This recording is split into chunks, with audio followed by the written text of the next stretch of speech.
Yeah, head trauma is one of those things that I'm happy that we've highlighted it and that we've got to a point where we recognize it as a risk.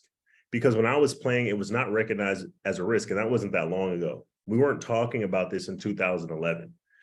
People were thinking, there's some crazy doctor over there saying they found something, but no one's paying attention to that here. I mean, Dr. Tarter would always ask me, Julius, were you worried about your brain when you were playing? No, why would I be?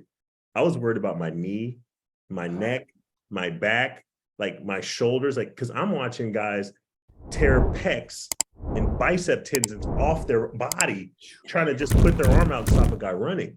So it's really been, I think, really beneficial for sports that we've now started to highlight really some of the long-term negative effects that could happen from repeated head exposures.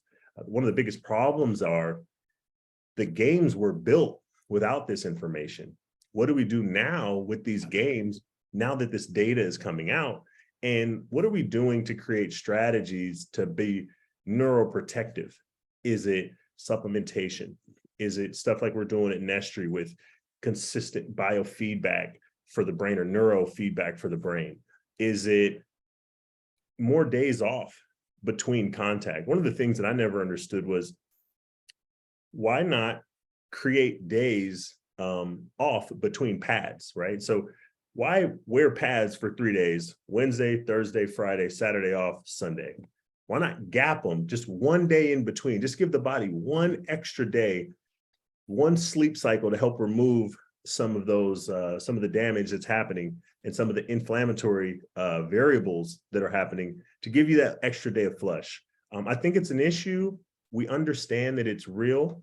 We're starting to get better context around who it affects, how often. We got to this point where we thought every single person was going to get cognitive decline. I think that we're past that. We now know it's not going to happen to everybody, but there are certain risk factors that we talk about with the football players' health study at Harvard that are showing that these positions or these length of careers are more at risk for developing cognitive decline. Which positions would those be? I'm gonna give you a guess. You got to guess. Well, I would. I don't know. We going online here? I mean, they got contact every play, right? Yeah. So, you're talking about linebackers and running backs. And we understand that, right? These guys are the ones that run through the hole. Hole opens up, that makes sense. into each other from 10 yards apart. Good point. These guys have bad intentions every time they're on the field. So you've got running backs and linebackers. You've got your interior linemen and your defensive linemen, because you're talking about people don't understand the forces that are happening. When Aaron Donald lines up 6 inches from your hat, which was what we refer to as a helmet, that dude's legs, they're built like springs that could send probably a car off the ground.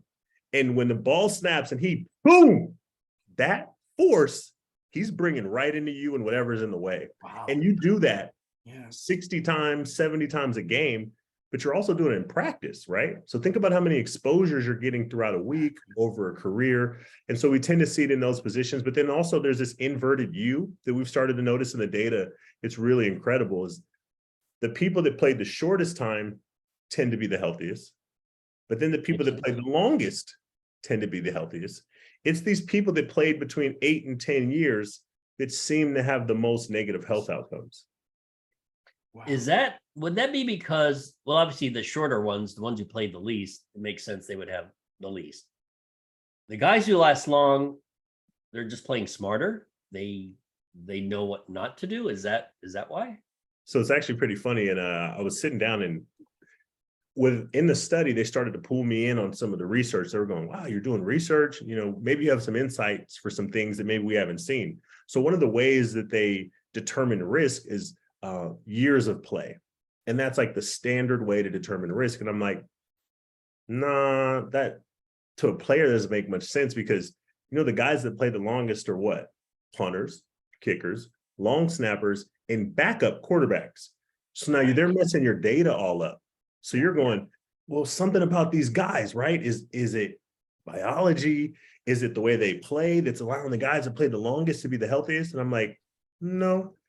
But if you play 18, 19 years, you probably weren't getting hit as much.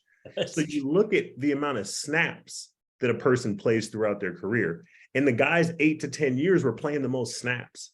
These are the guys that are running down on kickoff for an entire season for 10 seasons, right? Like there's a lot of exposure there. These are the guys that are mixing it up in the trenches.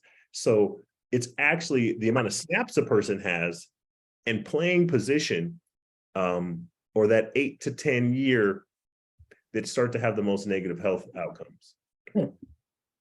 Yeah, that would make complete sense. And you forget about that because that data would be, as you noted, completely skewed by one Tom Brady, 13 punters, and Ryan Fitzpatrick took a lot of snaps, but to your point about backup QBs, they can be around 14, 15, 16 years, right? Look at the backup quarterback for Kansas City. We played together in Jacksonville, right? And he backed up Blake Bortles in Jacksonville, and now he backs up Patrick Mahomes in Kansas City. So how many snaps does he get in a year? Right. But he's playing in year 13, 14. So you've got, I call it dinosaur data, because if you would make it past 12, 13 years of football, you're a dinosaur. So they're sitting there, they're going, man, these guys are so healthy. They played a long time. Their surgeries are down. The chronic disease they have later is down. What's going on here? And I'm like, no, those guys weren't taking the same beatings. So I do have one question, Julius, regarding